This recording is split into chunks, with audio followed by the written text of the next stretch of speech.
তো গাইস বিদেশত আসলে কোনো পাকদের শান্তি নেই, এলা যে কাম ছুটি থাকে তো একটু আরাম করবো, আরাম করে বানাস তো এই ফের কাপড়গুলো ধোয়া লাগে, ফির দুপুরে হলে ভাত বানা লাগে।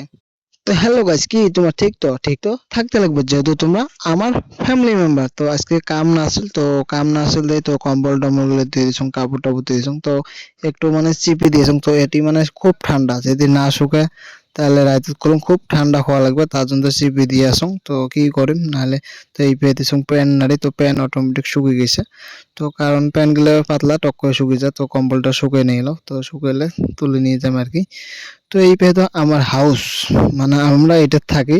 তো মানে কি করব, কামত কলম যিকোনো রুম হোক থাকা লাগবে, কষ্ট করাই লাগবে। তো এই ভেবে যে আসং পানি বিলি, তো পানি নিব। তো আমরা এমন জায়গা আছে মানে খুব পানিরও কষ্ট, তো টাইমে টাইমে পানি নিয়ে আসা লাগে, তোমরা ভাত খাওয়া সেলাই নিয়ে আসা লাগে। তো ভিডিওটা কেমন লাগে, যদি ভালো লাগে একটা লাইক করে দেবেন, শেয়ার করে দিবেন।